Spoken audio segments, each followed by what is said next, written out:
Hi everybody and welcome to another week of remote working. So we're going to look at liberalism essays this week, and we're also going to do a bit of an introduction to socialism. Hopefully you've been watching some of the socialism videos already. Hopefully you have watched the liberalism videos lots and lots of times and you are now complete experts on it, which will therefore make this week's work really easy. If it isn't really easy and you've got any difficulties, again, don't hesitate to get in contact with me and I can help you through it. Right, so we're going to start by thinking about key thinkers. So you've watched the video on the key thinkers and you've done the profiles on them, things like that last week. So the first task on this, and hopefully this will be quite a fun one, is I want you to rank the liberal thinkers from the one that you agree with the most to the one that you agree with the least. And there's a Word document which is called imaginatively task 1, in which you'll do that, and the key thinkers are there. You just have to reorder them in the order you would put them. And then I just want you to write me 2 paragraphs, one explaining why you agree with the one that you put top the most, and then why you disagreed with the one that you put bottom. Again, I'm not expecting you to write huge amounts, but what I'm expecting to do is to get across your idea, to show that you're thinking about it and you've got an appreciation of the different thinkers.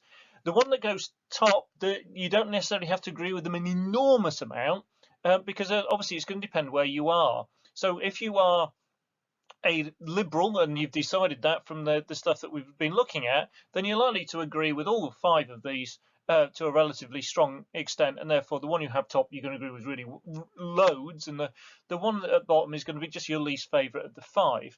If you're not a liberal, then you just need to find the one where you've got something in what they say that you agree with, and then the one that you've got absolutely nothing you agree with would go bottom. So it should be quite a fun task. Again, I'm not expecting you to write reams and reams, but it should be quite interesting.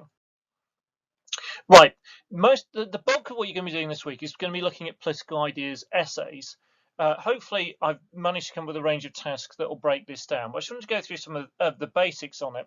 Right, the political ideas essays are marked out at 24, not 30. When it comes to paper 1, you'll have to choose one essay from 2, so you either do 3A or 3B. Each essay will be on one of liberalism, socialism, or conservatism.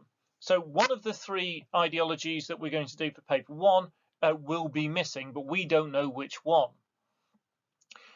The essays will require you to do a couple of things. You need to refer to 3 key thinkers. You can refer to more, but you must refer to 3. You'll have learnt about 5 for each, so that should be fairly straightforward. The question should relate to one of the themes that we've looked at, either human nature or society or the economy or the state. And you should also, for each ideology we do, you should know about different types of that ideology. Classical liberalism, modern liberalism, and neoliberalism are the examples in the liberal bit, and there'll be similar breakdown in socialism and conservatism as well. So if you go into any essay, you'll be going, right, I need to get in 3 key thinkers.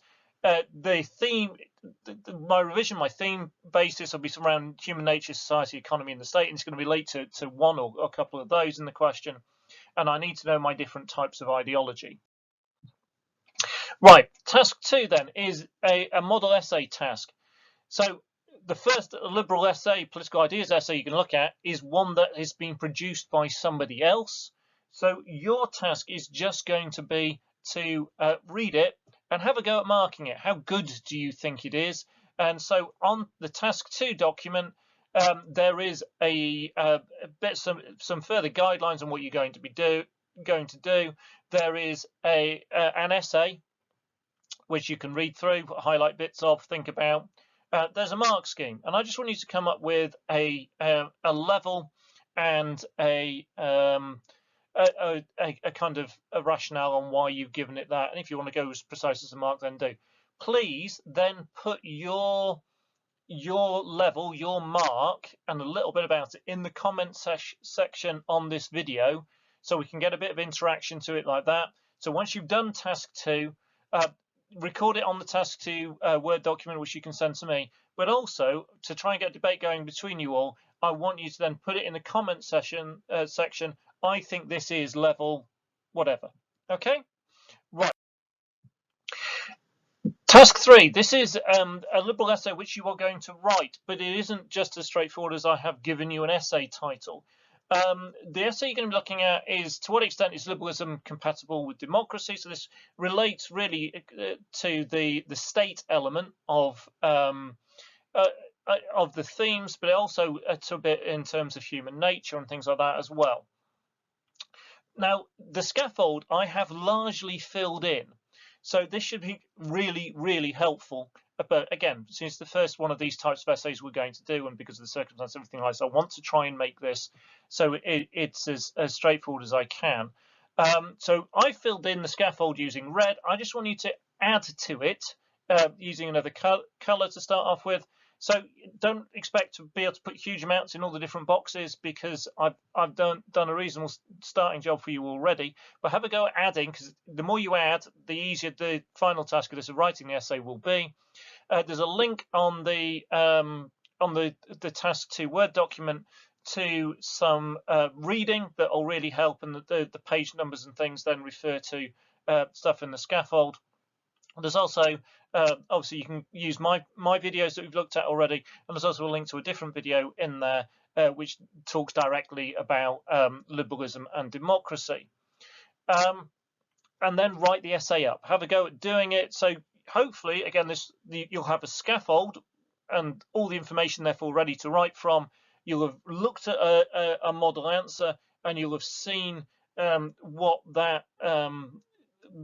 an essay should look like. So hopefully this will be fairly straightforward. Again, any issues, worries, let me know. Right, task 4. Right, this is a bit trickier. And there's another scaffold. It looks like the one that you have used in the previous task, but it's empty pretty much. So what I want you to do is I want you to have a go at filling in the scaffold. Just do your best on it. If you end up with gaps, don't panic about it. Just let me know.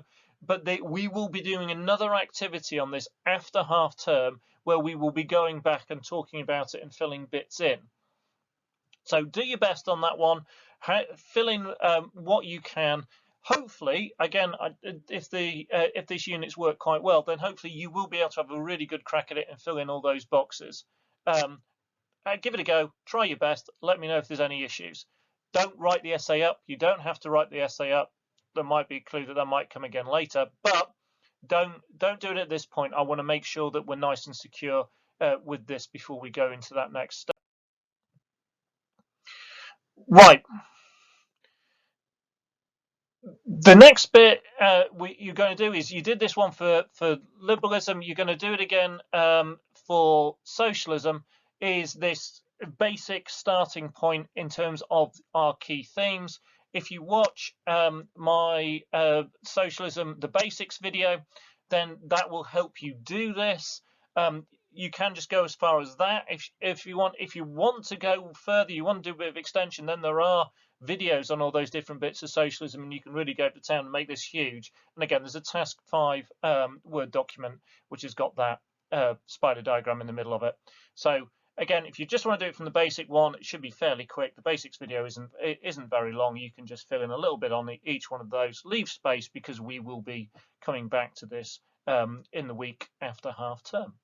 Right, so that should keep you busy this week. And I want you to try and get those into me. Same kind of schedule as before. So ideally by Friday. If you need a little bit of leeway, that's fine. Just let me know. And I don't know if this is good news or bad news, but I then won't be setting you work in a week time for over half term. We'll be giving you all a break at that point. If you can't bear the idea of a week without interacting with the politics stuff, then obviously get yourself on my YouTube channel. Make sure that you look at all the political ideas stuff. And I'm also slowly bringing out some stuff on the other parts of the Unit 1 that we did right at the beginning of the year, which is some stuff there ready for new students, but also should be helpful revision for all of you. Right, thank you very much for watching, guys. I'll get this email and everything off to you with all the tasks onto it, and I look forward to speaking to you all soon, and hopefully seeing you all face to face in the not too distant future, depending on what the government and everybody else decides on these things. Right, see you soon, guys. Bye.